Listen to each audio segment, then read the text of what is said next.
Hi, my dear students of class 10th, myself Astu Shukla and welcome to our YouTube channel Educational Principles। तो अभी तक हमने आप इस बायोलॉजी क्लास 10th के सेक्शन में बात की थी न्यूट्रिशन के बारे में। न्यूट्रिशन का पूरा टॉपिक हमने कवर कर लिया है, जिसमें हमने न्यूट्रिशन का इंट्रोडक्शन दे दिया, मोड ऑफ न्यूट्रिशन की बात हो गई, न्यूट्रिशन इन प्लांट्स की बात हो गई, न्यूट्रिशन इन अमीबा की बात हो गई एंड न्यूट्रिशन इन एनिमल्स की बात हो गई, ठीक। और उसके बाद लास्ट वीडियो में हमने ह्यूमन डाइजेस्टिव सिस्टम की पूरी कवरिंग की थी।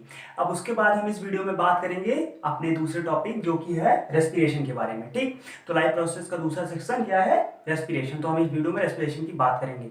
और अगर अभी तक आपने न्यूट्रिशन के बारे में नहीं पढ़ा, हमारा वीडियो नहीं देखा है, तो आप आई बटन में लिंक मिल जाएगा आपको, या तो आप डिस्क्रिप्शन में लिंक लेके हमारे न्यूट्रिशन के वीडियोस को भी देख लीजिए। ओके स्टूडेंट, तो आइए हम आज का अपना वीडियो स्टार्ट करते हैं।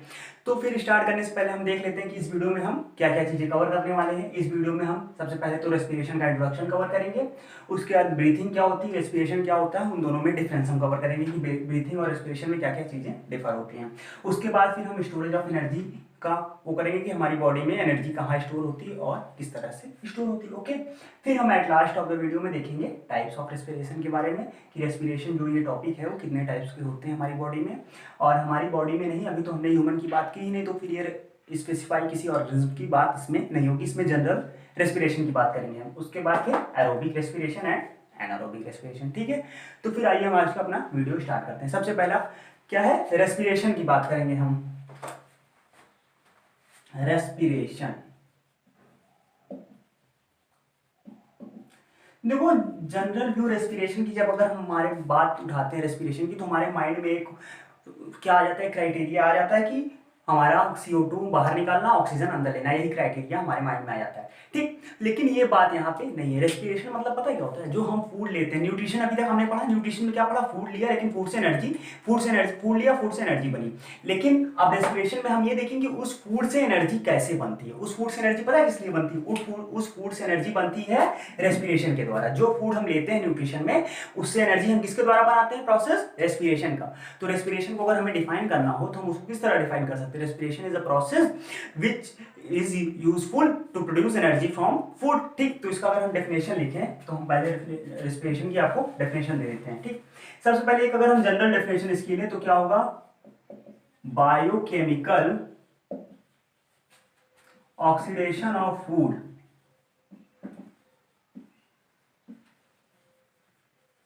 is called respiration, ठीक। अब फिर देखो इसमें कौन सा एक वर्ड है, बाकी सारे वर्ड तो समझ में आ, लेकिन यही दो वर्ड्स हैं, डिफरेंट डिफरेंट, बायोकेमिकल ऑक्सीडेशन, ठीक। तो अगर हम यहाँ पे ऑक्सीडेशन वर्ड की बात करें, कौन से वर्ड की? ऑक्सीडेशन वर्ड की। तो इस वर्ड का मतलब पता क्या होता है? इस वर्ड का सिंपल सा मतलब होता है addition of oxygen, addition of oxygen, simple सा वर्ड। तो इसका मतलब यहाँ पे क्या होगा कि रेस्पिरेशन में ऑक्सीजन का ऐड होगा, ठीक। तो फिर रेस्पिरेशन प्रोसेस पता क्या होता है? देखो सबसे पहले हमने अपनी नोज से क्या लिया? एयर अंदर लिया। एयर में क्या हुआ? ऑक्सीजन है हमारे, तो वो ऑक्सीजन क्या होता है कि हमारे लंग्स में पहुंचता है। लंग्स में जाने के बाद देखो क्या होता है, सबसे पहले हमने एयर से क्या लिया? O2 लिया, ठीक। वो कहां गया? हमारे लंग्स में गया, ठीक। फिर लंग्स में से कहां जाता है? वो ब्लड में जाता है, ठीक है। उसके बाद ब्लड से कहां जाता है? हमारी सेल्स में जाता है, ठीक है। ब्लड से सेल्स में जाता है, और यहां सेल्स में जो पहले से फूड रहता है उससे क्या प्रोड्यूस कर देता है? ये उससे कंबाइंड होकर रिएक्शन होता है, जहां पे क्या प्रोड्यूस जाती है? एनर्जी प्रोड्यूस होती है। तो पूरा प्रोसेस रेस्पिरेशन का यही होता है। क्या होता है? सबसे पहले हमने एयर ली, एयर से हमने ऑक्सीजन लिया, ऑक्सीजन कहाँ गया? हमारे लंग्स में गया। लंग्स के बाद वो ऑक्सीजन वहां से कहाँ गया? वहां से गया वो ब्लड में गया, और उसके ब्लड मतलब खून, और उसके बाद फिर ब्लड से कहाँ जाएगा? ब्लड से हमारी बॉडी की जो सेल्स होती है छोटी छोटी, उसमें गया। और सेल्स के बाद अभी तक हमने न्यूट्रिशन में देखा था कि हमारे जो फूड एब्जॉर्ब होते हैं वो भी कहाँ जाते हैं? सेल्स में जाते हैं। तो उसके बाद वहां फूड पहले से ही प्रेजेंट है, तो उसी फूड से फिर क्या हुआ? ये ऑक्सीजन मिलके फिर क्या बना लेते हैं? एनर्जी बना लेते हैं, ठीक स्टूडेंट्स। तो फिर आइए हम रेस्पिरेशन की एक और डेफिनेशन लिख लेते हैं, ठीक है। रेस्पिरेशन की एक और डेफिनेशन लिख सकते हैं। रेस्पिरेशन इज अ प्रोसेस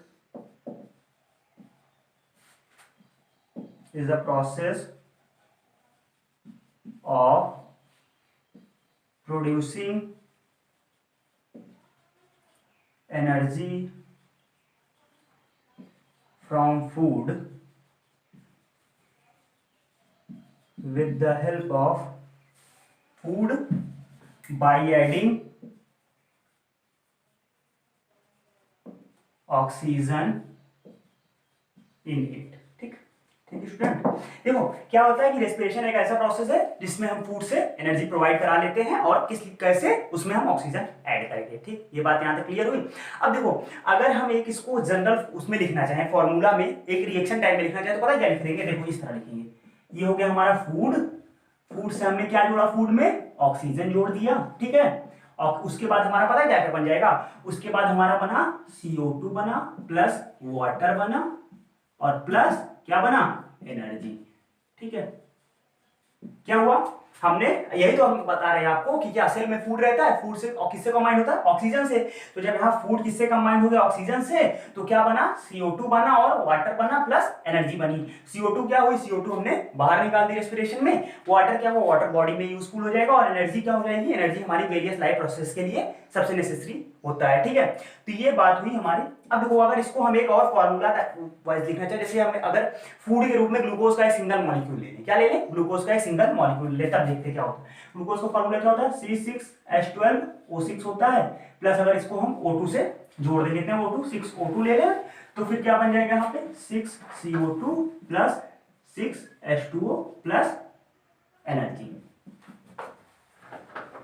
ठीक है, ये बात यहाँ पे क्लियर हुई। क्या बात हुई कि अगर हम एक मिनट इसको हम ऊपर लिख देते हैं। ठीक, अगर हम इस फूड की जगह पे एक हम ग्लूकोज का मॉलिक्यूल ले लें C6H12O6, फिर इसके साथ हम 6 ऑक्सीजन का मॉलिक्यूल जोड़ दें तो पता है क्या बनेगा, यहां बन जाएगा 6CO2 plus 6H2O plus energy. ठीक है, तो देखो यहाँ पे हमने फूड के बारे में बता दिया आपको, उसके बाद फिर यहाँ पे हमने उसी फूड को, ग्लूकोज को एक सिंपलेस्ट फूड होता है तो उसी को लेके आपको एज एग्जांपल समझा दिया। तो ये बात यहाँ पे रेस्पिरेशन की डेफिनेशन क्लियर हुई। ठीक है, तो फिर इसका स्क्रीनशॉट ले लो ताकि नोट्स बनाने में आपको दिक्कत ना हो, फिर हम अगला टॉपिक अपना देखते हैं। ओके स्टूडेंट्स,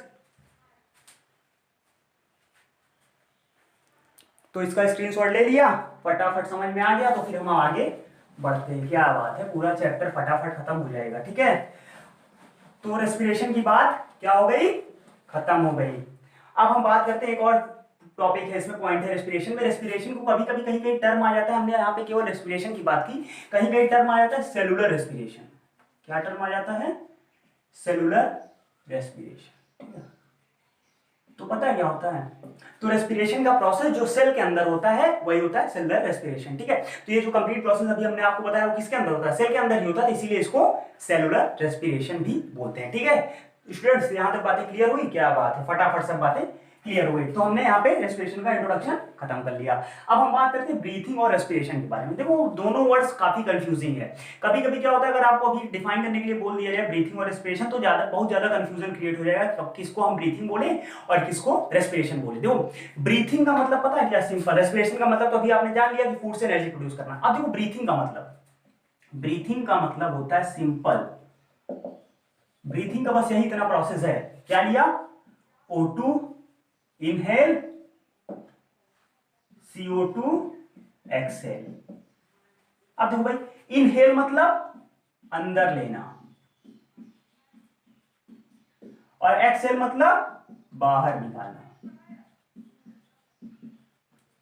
ठीक है, इनहेल मतलब अंदर लेना और एक्सहेल मतलब बाहर निकालना। तो ब्रीथिंग का सिंपल सा प्रोसेस पता है क्या हो गया, क्या हो गया कि हमने ऑक्सीजन ली, फिर उसके बाद CO2 को बाहर निकाल दिया, काम खत्म। यही है ब्रीथिंग, और कुछ नहीं ब्रीथिंग।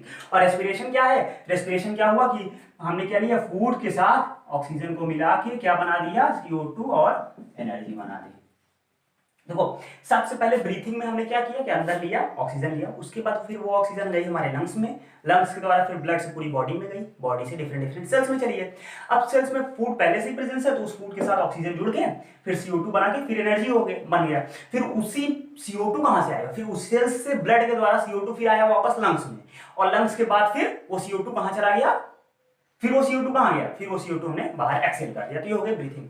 अब कभी कभी एग्जाम में आपको पूछ लेता है कि ब्रीथिंग और रेस्पिरेशन में डिफरेंस बताओ, क्या बताओ, difference between breathing and respiration. ठीक है, अब देखो देख लेते हैं ब्रीथिंग और रेस्पिरेशन में डिफरेंस। ब्रीथिंग, रेस्पिरेशन, ब्रीथिंग और रेस्पिरेशन। ब्रीथिंग क्या होता है, it is a simple exchange of gases, gases की जगह आप लिख दो simple exchange of O2 and CO2। ठीक है, ये क्या है, सिंपल एक्सचेंज है O2 और CO2 का। ये क्या है, बायोकेमिकल ऑक्सीडेशन ऑफ फूड। ठीक है स्टूडेंट्स, तो पहला पॉइंट क्या हो गया कि ब्रीथिंग मतलब सिंपल एक्सचेंज हो गया, O2 अंदर गई, CO2 बाहर आ गई, ये सिंपल एक्सचेंज क्या है, ब्रीथिंग हो गई।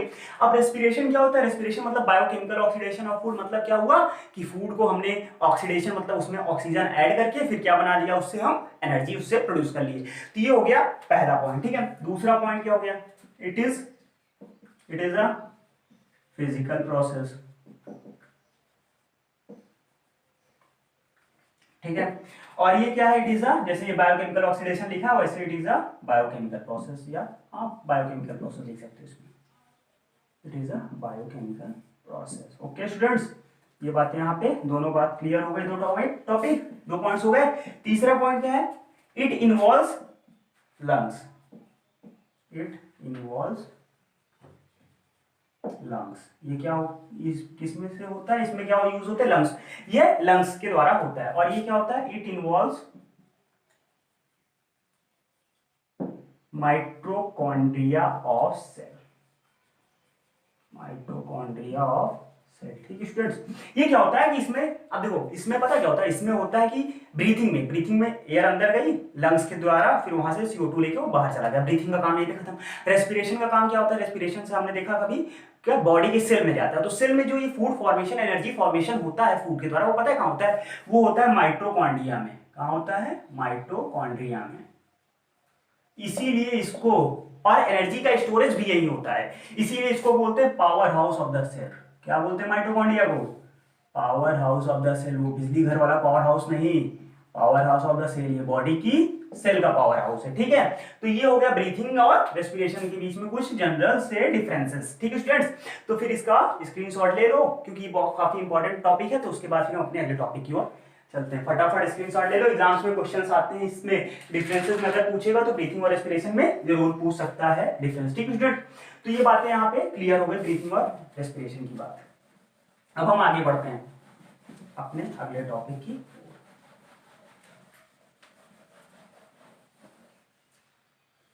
ठीक, अब देखो हमने यहाँ पे इंट्रोडक्शन ले लिया रेस्पिरेशन का, ब्रीथिंग एंड रेस्पिरेशन की बात कर दी। अब हम बात करेंगे स्टोरेज ऑफ एनर्जी की। स्टोरेज ऑफ एनर्जी का मतलब होता है कि जैसे हमारी बॉडी में जो एनर्जी प्रोड्यूस हुई, वो ऐसी एनर्जी तो है नहीं कि पूरी एनर्जी हम एक बार में यूज कर लिए। अगर देखो, अगर हमने मान लो suppose 128 kilo calorie energy produce की, ठीक है, तो अगर मान लो इसको अगर हम एक बार में यूज कर लिए, अभी तो सुबह हमने खाना खाया, मॉर्निंग फूड में, मॉर्निंग में हमने इतनी एनर्जी प्रोड्यूस की, ठीक है, और उसके बाद फिर क्या हुआ कि इसको हमने मॉर्निंग में ही यूज कर ली, तो फिर हमारी बॉडी में एनर्जी की वैल्यू क्या हो गई, जीरो हो गई। अब अगर जब एनर्जी खत्म, तो हमने अभी पढ़ा था कि एनर्जी नेसेसरी होती है वेरियस लाइफ प्रोसेस के लिए, तो फिर क्या होता है कि जब एनर्जी खत्म हो जाएगी तो क्या होगा, तो फिर हमारी बॉडी काम करना बंद कर देगी। लेकिन ऐसा होता है क्या कि सुबह खाना खा लो फिर 2 घंटे बाद काम करना बंद कर दे, नहीं, अगर सुबह खाना खा लो एक बार, शाम तक ना खाओ तो भी काम चल जाता है, दिन भर आपकी बॉडी पूरी फंक्शनिंग कर सकती है। कैसे, क्यों कर सकती है, क्यों, क्योंकि उसमें एनर्जी क्या होता है, स्टोर्ड होता है, एनर्जी स्टोर्ड होता है। ठीक है, अब एनर्जी की स्टोरेज के बारे में हम बात करें, कहाँ स्टोर होता है, कैसे स्टोर होता है, उसके पहले आप 2 टर्म्स देख लीजिए। क्या टर्म्स देख लीजिए, पहला है एडीपी, दूसरा है एटीपी। क्या है, एक है एडीपी, एक है एटीपी। एडीपी मतलब होता है एडिनोसिन डाई फॉस्फेट, ठीक है, और एटीपी का मतलब एडिनोसिन ट्राइफॉस्फेट।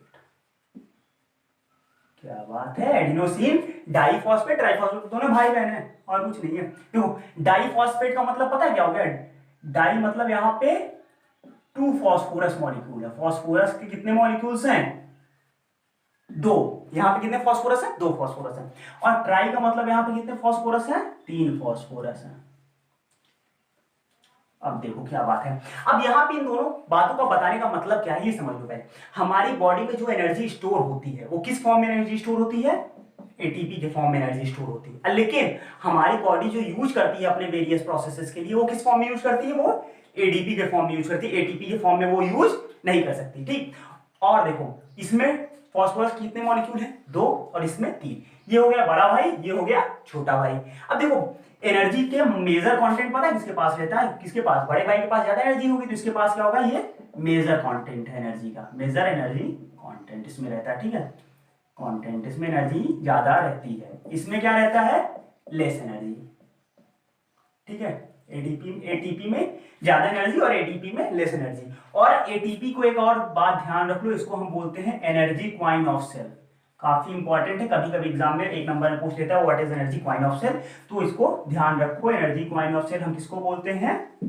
एटीपी को बोलते हैं, जिसमें इसका full form adenosine triphosphate, 3 phosphate molecule होते हैं और सबसे ज्यादा एनर्जी इसमें होती है, इसीलिए इसको क्या बोलते हैं? Energy coin. कभी कभी पूछ लेता है, कभी कभी एनर्जी करेंसी भी बोल देता है। बात वही, दोनों क्वाइन और करेंसी कोई ज्यादा डिफरेंस नहीं है। ठीक है, तो एनर्जी क्वाइन भी कभी कभी पूछ लेता है और कभी कभी एनर्जी करेंसी भी पूछ लेता है। तो ये हो गए एडीपी और एटीपी की बात हो गई। अब देखो एनर्जी स्टोर कैसे होती है।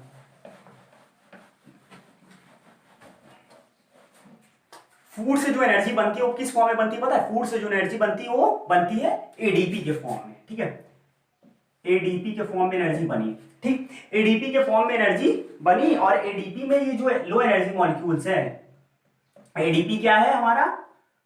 लो एनर्जी मॉलिक्यूल है। ठीक है, तो ये जो लो एनर्जी मॉलिक्यूल है ये बॉडी में प्रेजेंट है ना, बॉडी में प्रेजेंट है। तो फिर जब इसके साथ हमने क्या जुड़ जाता है? तुरंत इसके साथ जुड़ता है फॉस्फेट मॉलिक्यूल और प्लस जो एनर्जी प्रोड्यूस हुई रहती है। ठीक है, ये जो एनर्जी प्रोड्यूस हुई रहती है और तुरंत क्या जुड़ जाता है इसके साथ? Phosphate molecules. तो क्या बन जाता है? तब बन जाता है एटीपी। ठीक, क्या हुआ? एटीपी बॉडी में मौजूद है पहले से, उसके साथ क्या हुआ? फॉस्फेट मॉलिक्यूल जुड़ गया और फिर क्या जुड़ गया? जो एनर्जी बनी रही, तो क्या बन गया? एटीपी। तो इस फॉर्म में एनर्जी क्या हो जाती है? ये एनर्जी का स्टोरेज इस फॉर्म में होता है, ऐसे एनर्जी का स्टोरेज होता है, ये ऐसे एनर्जी स्टोर हो जाती है बॉडी में एटीपी के फॉर्म में। ठीक, अब जब बॉडी को एनर्जी की जरूरत पड़ी दोबारा, तो फिर क्या होता है? फिर दोबारा एनर्जी की जरूरत पड़ी तो ये एटीपी क्या करता है? फिर एटीपी से अपना जो फॉस्फेट मॉलिक्यूल है वो अलग हो जाता है, फॉस्फोरस या फॉस्फेट मॉलिक्यूल अलग हो जाता है, प्लस ये एडीपी अलग हो जाता है, प्लस एनर्जी अलग हो जाती है। ठीक है, तो फिर ये जो एनर्जी होता है वो क्या हो जाती है? बाहर निकल जाती है, काम खत्म। अब देखो इस प्रोसेस के थ्रू पता है कितनी एनर्जी लगभग रिलीज होती है? लगभग 30.5 किलो जूल। ठीक है, 30.5 किलो जूल पर मोल। एक मोल अगर एटीपी का एक मॉलिक्यूल टूटा तो उसमें कितने किलो जूल एनर्जी रिलीज होगी? 30.5 किलो जूल एनर्जी कब रिलीज होगी? जब एटीपी का एक मॉलिक्यूल ब्रेक होता है। किसमें ब्रेक होता है वो? फॉस्फोरस में, एटीपी में एंड एनर्जी में। तो ये बातें क्लियर हुई। एनर्जी कहाँ स्टोर होती है? किस फॉर्म में स्टोर होती है? इस तरह, और फिर ये इस तरह। ठीक है, ये बात क्लियर हुई। एनर्जी कहाँ स्टोर होती है हमारी बॉडी में? अभी हमने बताया था, पावर हाउस इसको बोलते हैं, माइटोकॉन्ड्रिया को। तो एनर्जी कहाँ स्टोर होती है? हमारी माइटोकॉन्ड्रिया में। ये बात क्लियर हो गई स्टोरेज ऑफ एनर्जी। एनर्जी किस तरह स्टोर होती है? एनर्जी हमेशा स्टोर होती है एटीपी के फॉर्म में, और बॉडी यूज किस फॉर्म में करती है? बॉडी में हमेशा एडीपी प्रेजेंट रहता है, तो फिर उससे क्या होता है? फॉस्फेट मॉलिक्यूल्स जुड़ते हैं और फिर एनर्जी जुड़ के एटीपी बना लेती है। फिर वही एटीपी को जब बॉडी को एनर्जी की जरूरत वापस पड़ जाती है, फिर क्या होता है? फॉस्फोरस मॉलिक्यूल अलग हो जाता है, एडीपी अलग हो जाता है और एनर्जी भी अलग हो जाती है। और इस प्रोसेस में करीब 30.5 किलो जूल एक मॉलिक्यूल में एनर्जी रिलीज होती है। तो इसका भी स्क्रीनशॉट लेना हो ले लो, फिर हम आगे बढ़े। ओके स्टूडेंट्स, तो ये सब बातें क्लियर हो गई। अब हम आगे अपने दूसरे टॉपिक की ओर बढ़ते हैं। क्या बात है? दूसरे टॉपिक की ओर। क्या है दूसरा टॉपिक हमारा? Types of respiration. देखो रेस्पिरेशन 2 टाइप्स के होते हैं। कितने टाइप्स के? 2 टाइप्स के, जैसे कि यहाँ पे मैंने लिखा है aerobic respiration and anaerobic respiration. अब देखो पहला जो है टाइप, वो क्या है? Aerobic respiration. पहला टॉपिक क्या है? Aerobic respiration. अब देखो इसमें एक वर्ड है, ये वर्ड क्या है? एरोबिक। नया नया वर्ड लग रहा है ना, तो इसको पहले हम इसकी मीनिंग जान लेते हैं कि इसका मतलब क्या होता है। इसका मतलब पता है क्या होता है? इसका मतलब होता है विथ एयर। ठीक है, एरोबिक का जो वर्ड का मतलब होता है, मेन मतलब होता है विथ एयर। और लेकिन यहाँ पे विथ एयर की जगह हम एज अ विथ ऑक्सीजन यहाँ पे कंसोल कर लेंगे तो फिर ज्यादा बढ़िया होगा। तो एरोबिक रेस्पिरेशन ऐसा रेस्पिरेशन होता है। देखो रेस्पिरेशन 2 टाइप के होते हैं। अभी तक हमने रेस्पिरेशन जितने प्रोसेस देखे थे उसमें सब में हमने ऑक्सीजन को बहुत ही वैल्यू दी थी, क्योंकि ऑक्सीजन ही नेसेसरी होता है रेस्पिरेशन के लिए। लेकिन यहाँ पे रेस्पिरेशन का 2 पहलू हो गए। कौन कौन से 2 पहलू हो गए? पहला पहलू हो गया कि जिसमें ऑक्सीजन की जरूरत पड़ेगी वो हो गया हमारा एरोबिक, और दूसरा हो गया जिसमें ऑक्सीजन की जरूरत नहीं पड़ेगी, वो हो गया हमारा एनारोबिक। ठीक है, तो ये पहला है एरोबिक रेस्पिरेशन। तो इसकी डेफिनेशन अगर लिखना चाहे तो क्या लिखोगे? Respiration takes place in presence of oxygen is called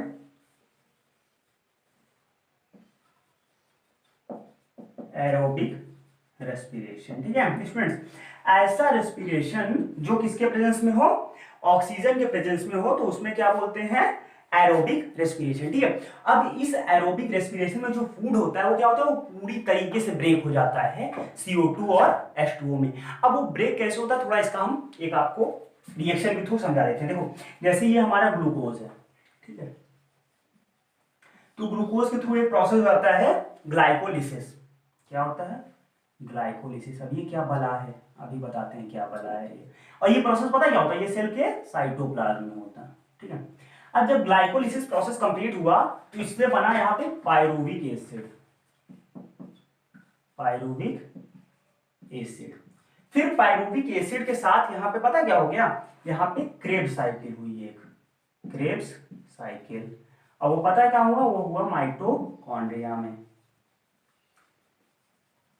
और फिर क्रेब्स साइकिल के बाद हमारे पास 38 एटीपी। कितने एटीपी? 38 एटीपी। फिर उसके साथ हमारा जो 6 CO2 और 6 H2O है वो भी प्रोड्यूस हुए। ठीक है, कितने एटीपी प्रोड्यूस हुए? 38 एटीपी। अब भाई 38 एटीपी तो प्रोड्यूस हो गया, लेकिन अब देखो पहले ये होता क्या है। देखो होता है ग्लाइकोलिसिस, और ये जो क्रेब्स साइकिल की बात हुई ये आपके 10th सिलेबस में नहीं है कि हम इसका आपको डेमोन्स्ट्रेशन दे सके ग्लाइकोलिसिस और क्रेब्स साइकिल का।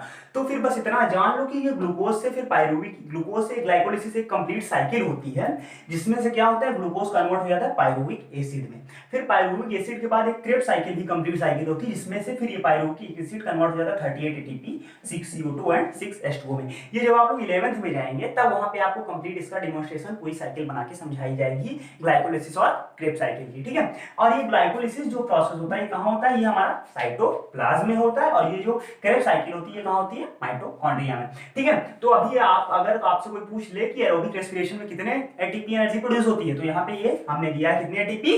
38 एटीपी एनर्जी एरोबिक रेस्पिरेशन में प्रोड्यूस होती है। ओके स्टूडेंट्स, और एरोबिक रेस्पिरेशन कैसा होता है? रेस्पिरेशन जो ऐसा रेस्पिरेशन जो किसके प्रेजेंस में हो? ऑक्सीजन के प्रेजेंस में।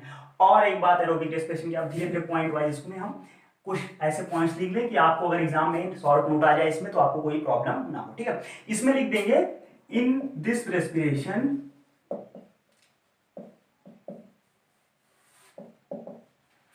Food is completely break down into CO2 and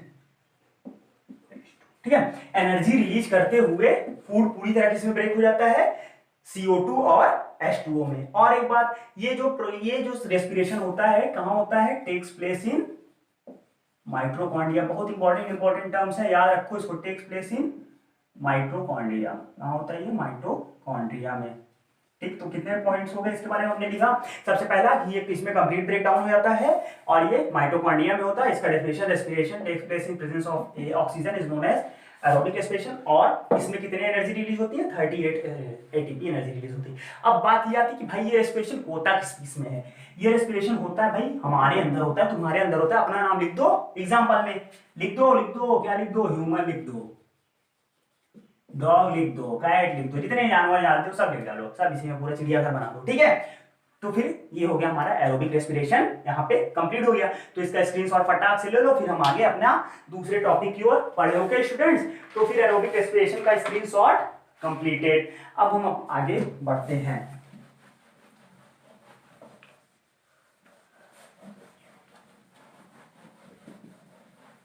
अब हमारा जो दूसरा टॉपिक है वो क्या है? Anaerobic respiration. ये क्या होता है इसको देखते हैं।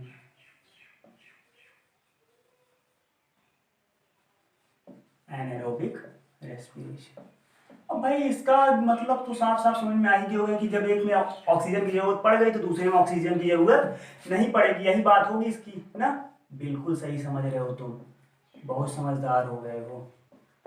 अब देखो इस जो ये जो वर्ड है एनारोबिक, इसका मतलब सिंपल सा इसका एक मतलब होता है, क्या होता है, विदाउट एयर। इसका सिंपल मतलब क्या होता है, विदाउट एयर, मतलब बिना एयर के। बस बात खत्म, बिना एयर मतलब बिना ऑक्सीजन। तो इसकी अगर हम डेफिनेशन लिखना चाहें तो क्या लिखते हैं, respiration takes place in absence of oxygen is called anaerobic respiration।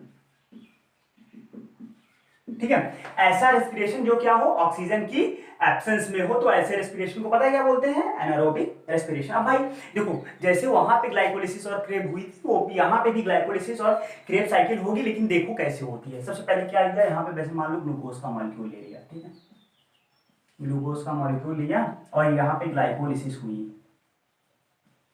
Glycolysis हुई कहाँ हुई, साइटोप्लाज्म में। ग्लाइकोलिसिस का साइट क्या है, कभी कभी इंपॉर्टेंट क्वेश्चन ये पूछ लेगा साइट ऑफ ग्लाइकोलिसिस, तो क्या बताओगे, साइट ऑफ ग्लाइकोलिसिस है साइटोप्लाज्म। कोई कभी पूछ लिया साइट ऑफ ग्लाइकोलिसिस मतलब साइट कहाँ पे होता है ग्लाइकोलिसिस, तो कहाँ होता है, साइटोप्लाज्म में। और कभी आपसे पूछ लिया कि साइट ऑफ क्या, साइट ऑफ क्रेब्स साइकिल, तब क्या बताओगे, वो माइटोकॉन्ड्रिया। अब देखो फिर यहाँ पे क्या प्रोड्यूस हुआ, पायरुविक एसिड। पायरुविक एसिड, अब देखो वहां पे क्या था, वहां पे इन प्रेजेंस ऑफ ऑक्सीजन था, अब यहाँ पे इन एब्सेंस ऑफ ऑक्सीजन। तब यहाँ पे ऑक्सीजन की एब्सेंस में पता है क्या बनता है, यहाँ पे ऑक्सीजन की एब्सेंस बनता है 2C2H5OH, 2 मॉलिक्यूल बन जाता है इथेनॉल का। 2 मॉलिक्यूल बन गए इथेनॉल, प्लस क्या बन गया, 2 मॉलिक्यूल CO2 बन गया, प्लस 2 ATP एनर्जी रिलीज हुई। कितने, 2 ATP। डिफरेंस समझ में आ गया भाई, उसमें कितने ATP रिलीज हुई थी, 38 ATP, और इसमें कितनी रिलीज हुई, 2 ATP ओनली। अब देखो क्या बात है, तो फिर ये हो गया इसका क्या हुआ, ग्लूकोज से ग्लूकोज की ग्लाइकोलिसिस हुई, कहां हुई, साइटोप्लाज्म में। अब साइटोप्लाज्म से ग्लाइकोलिसिस के बाद क्या बनता है, पायरुविक साइकिल। पायरुविक साइकिल बाद फिर जब इसका इन एब्सेंस ऑफ ऑक्सीजन में जब इसका रिएक्शन हुआ तो उससे क्या बन गया, पायरुविक एसिड से हमारा बन गया इथेनॉल, कार्बन डाइऑक्साइड और एटीपी के 2 मॉलिक्यूल, 2 मॉलिक्यूल्स इथेनॉल के, 2 मॉलिक्यूल कार्बन डाइऑक्साइड के, एंड 2 मॉलिक्यूल्स ऑफ एटीपी। अब ये बन गया, ठीक है। अब देखो क्या होता है कि ये होता किस किस में है, ये होता है माइक्रो ऑर्गेनिज्म, जैसे कि ईस्ट माइक्रो ऑर्गेनिज्म में ये होता है, ठीक है। अब देखो ये बातें तो यहाँ पे क्लियर हो गई, प्लांट्स में ये क्या हो गया, ये हमारा एनारोबिक रेस्पिरेशन की बात हो गई। अब हम बात करते हैं, पहले इसका स्क्रीनशॉट ले लो, फिर हम आगे बताते हैं कि हमारे ह्यूमंस में कब ये होता है एनारोबिक रेस्पिरेशन। स्क्रीनशॉट लो इसका, फिर बताते हैं एनारोबिक रेस्पिरेशन हमारे ह्यूमंस में कब होता है, ठीक है। अब देखो ये बात क्लियर हो गई यहाँ पे।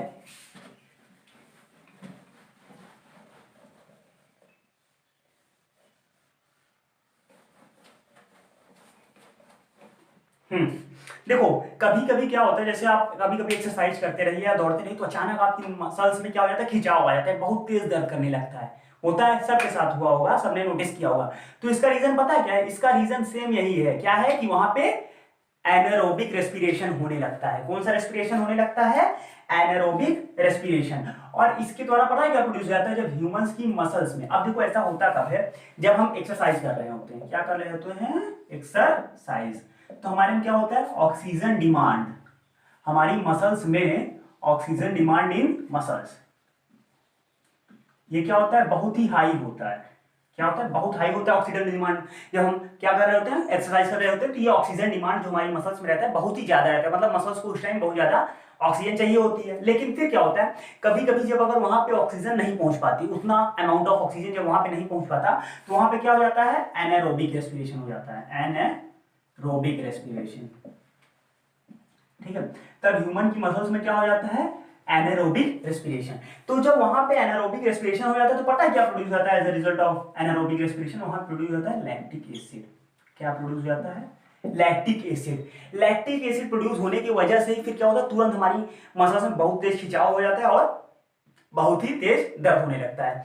तो फिर उसका फिर जब लैक्टिक एसिड को वहां से हटाने के लिए मसल्स की जो क्रिम्पिंग होती है उसको खत्म करने के लिए फिर हम क्या करते हैं, मसल्स को वार्म वाटर से जब उसको वॉश करते हैं और हल्का सी गाय करते हैं तो सही हो जाता है। तो इसका मतलब ये होगा कि ह्यूमन में एनारोबिक रेस्पिरेशन कहाँ पे होता है, मसल्स में हो जाता है कभी कभी due to lack of oxygen during exercise. और फिर क्या प्रोड्यूस होता है, लैक्टिक एसिड, जिससे मसल्स में क्या होता है, खिंचाव हो जाता है। बात क्लियर हुई यहाँ पे। अब हम बात करते हैं अपना लास्ट टॉपिक क्या है, एनारोबिक और एरोबिक रेस्पिरेशन में डिफरेंस देख लेते हैं। ठीक है, किसमें, एनारोबिक और एरोबिक रेस्पिरेशन में। एक टाइप हम लिख, एक साइड लिख दें एरोबिक, एक साइड एनारोबिक।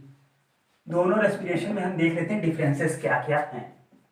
पहला, सबसे पहला, एरोबिक में ऑक्सीजन प्रेजेंट होता है, एनारोबिक में ऑक्सीजन एब्सेंट होता है।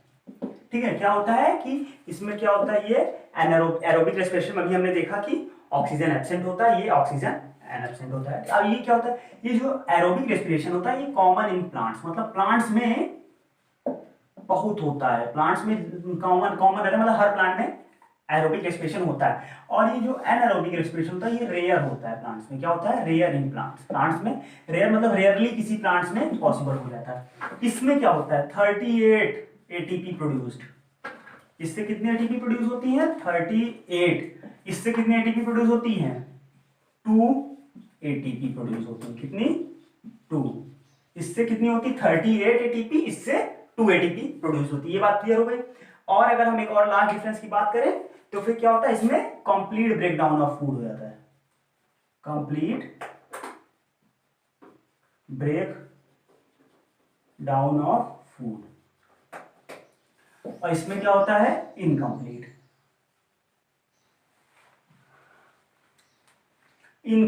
ब्रेकडाउन होता है। मतलब इसमें क्या होता है कि पूरा फूड ब्रेकडाउन हो जाता है, इनमें इनकम्प्लीट ब्रेकडाउन। इसमें पूरा फूड ब्रेकडाउन, जो एब्जॉर्ब पूरा फूड रहता है उसको हम ब्रेकडाउन नहीं कर पाते।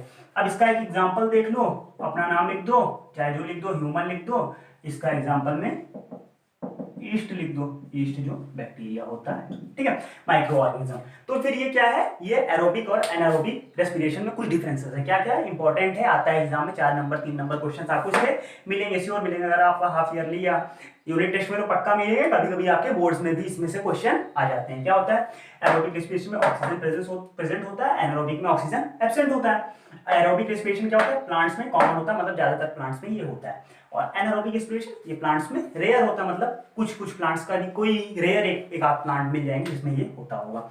इसमें क्या होता है, 38 एटीपी प्रोड्यूस होते हैं, इसमें 2 एटीपी प्रोड्यूस होते हैं। इसमें क्या होता है, फूड का कंप्लीट ब्रेकडाउन हो जाता है, इसमें इनकम्प्लीट ब्रेकडाउन। और ये किस में होता है, ह्यूमन में, और इसका एग्जांपल लिख दोगे ईस्ट। ओके स्टूडेंट, तो इसका स्क्रीनशॉट ले लो, फिर हम आपको आज का क्वेश्चन देके फिर आगे बढ़ते हैं। ओके स्टूडेंट्स, ओके स्टूडेंट, तो इसका स्क्रीनशॉट आपने ले लिया। अब हम बात करते हैं आज के क्वेश्चंस के बारे में कि क्या क्या क्वेश्चन दें। उससे पहले एक बार हम इसको फिर से आपको रिवाइज करवा दें। इंट्रोडक्शन हमने रेस्पिरेशन देख लिया, बायोकेमिकल ऑक्सीडेशन फूड का, जिससे हम फूड के द्वारा एनर्जी प्रोड्यूस कर लेते हैं, उसको हम बोलते हैं रेस्पिरेशन। ठीक है, दूसरा हमने ब्रीथिंग की और रेस्पिरेशन की बात कर ली। ब्रीथिंग में क्या होता है, ऑक्सीजन अंदर लिया, CO2 बाहर निकाल लिया, और सिंपल ये ब्रीथिंग हो गई। इसमें लंग्स इन्वॉल्व होते हैं, इसमें क्या होता है, हमारा माइटोकॉन्ड्रिया सेल का इन्वॉल्व होता है। हमने स्टोरेज ऑफ एनर्जी बात कर ली कि एनर्जी हमारा ATP के फॉर्म में स्टोर होता है, कैसे स्टोर होता है ये भी हमने आपको बता दिया रिएक्शन के थ्रू। उसके बाद फिर ATP से कैसे जो दोबारा एनर्जी रिलीज होती है ये भी हमने आपको बता दिया। उसके बाद हम टाइप्स ऑफ रेस्पिरेशन की बात कर ली हमने अभी तक, एरोबिक एनारोबिक दोनों रेस्पिरेशन आपका क्लियर हो गया और दोनों में डिफरेंस भी क्लियर हो गया। अब हम आपको आज का कुछ क्वेश्चन आज के प्रोवाइड करा देते हैं। Question number 1, define aerobic and anaerobic respiration. ठीक है, ये हो गया एरोबिक और एनारोबिक डिफाइन करना है कि आज का क्वेश्चन पहला क्या, डिफाइन एनारोबिक और एरोबिक रेस्पिरेशन, आप दोनों डिफाइन करें। क्वेश्चन दूसरा, what is energy, energy coin क्या क्या होते हैं।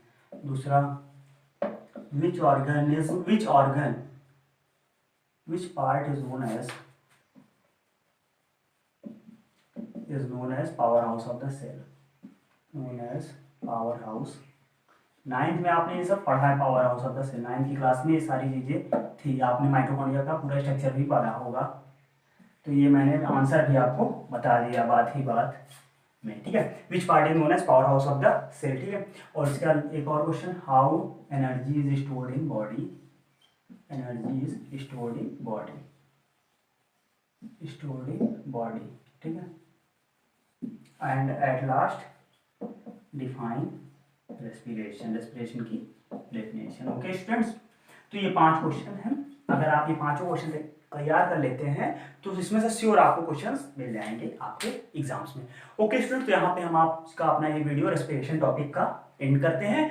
आपको अगर ये वीडियो कैसा लगा आप तुरंत हमें कमेंट सेक्शन में जरूर बताइएगा। और इसका प्रीमियर आप डेली शाम 6 बजे डेली बायो की क्लास का प्रीमियर होता है। उस टाइम आप हमसे लाइव चैट में क्वेश्चंस पूछ सकते हैं। तो फिर आओ भाई, किस चीज का इंतजार कर रहे हो? आप कैसा इंतजार? बोर्ड के एक दिन पहले पढ़ोगे नहीं ना, तो अभी से पढ़ना चालू कर दो बोर्ड के लिए। ओके स्टूडेंट्स, तो इस वीडियो का आप हमें रिस्पॉन्स कमेंट सेक्शन में प्रोवाइड कराइए। और बाकी फिर आपको कोई भी प्रॉब्लम होती है अगर, तो आप हमसे 6 बजे प्रीमियर में लाइव चैट में पूछिए। और अगर आपको और कोई प्रॉब्लम है तो आप हमारी वेबसाइट पे हमसे कांटेक्ट कर सकते हैं। आप हमारे ईमेल आईडी पे आप हमें डायरेक्टली मेल कर दीजिए। पर्सनली विद इन 24 आवर मैं आपको आपकी मेल का रिस्पॉन्ड करूंगा। ओके स्टूडेंट, तो फिर bye bye and all the best for your studies. Okay student, bye.